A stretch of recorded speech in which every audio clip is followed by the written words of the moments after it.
And we flew our missions at from 7 to 10, 12,000 feet, usually 7 to 10.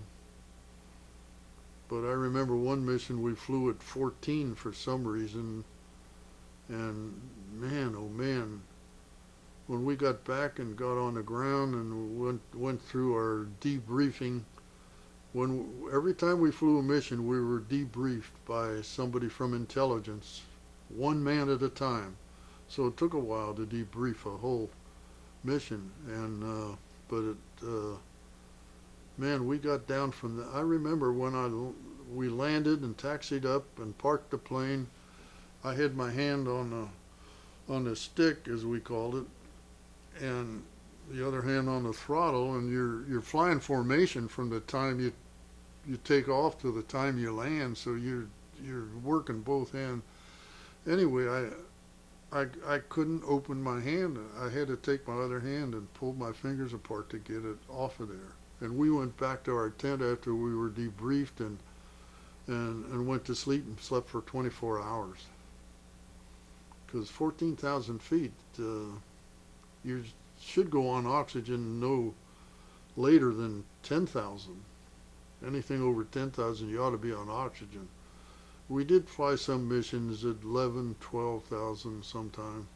And we varied our altitude on missions because you didn't want to be at the same altitude all the time, because then the FLAK people can zero in on what altitude. And we were always doing evasive action, so you had to get in a real tight formation, and we were always flying, just up and down and all around. Because when you're flying that low, they can be pretty accurate with their FLAK, and we didn't want to give them any chance to zero in on. But when you're making your bomb run, you have to fly straight and level for a little while. Then that's when it gets bad, because then they can zero in. They know you're here, and then they find that you're here, and then they know you're going to be here so as soon as you drop your bombs, you want to get out of there.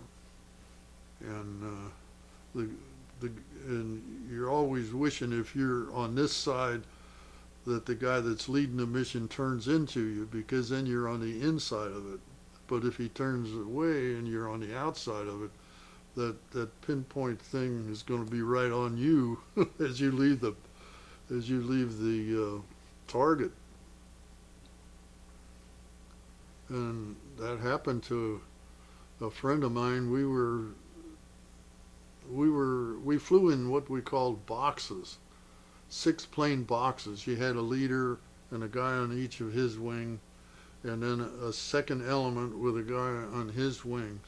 And that's a very maneuverable, so we could be very maneuverable. But we were leading the second element, and there was a guy on our wing over here, and the leader was over here, and darn if he didn't turn left. Well, that means this guy out here was what we call tail end Charlie.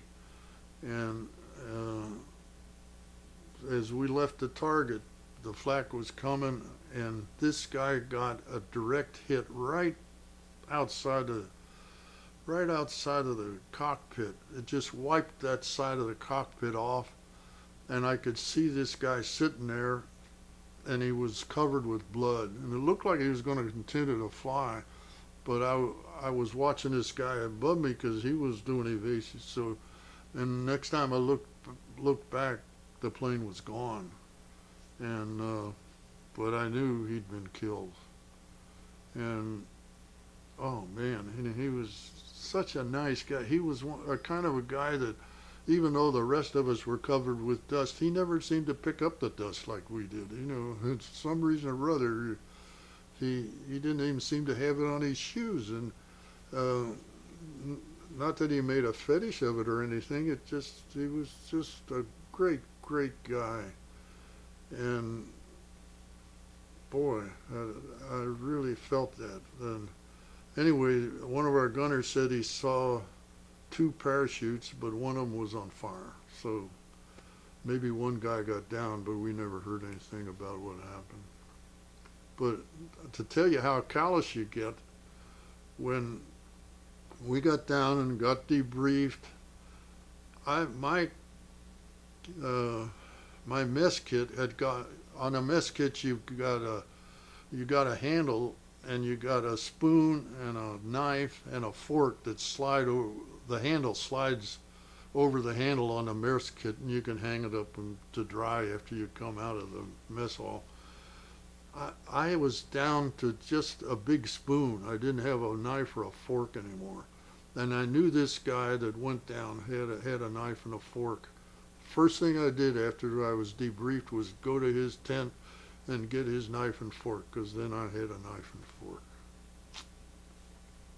Can't believe I did that, but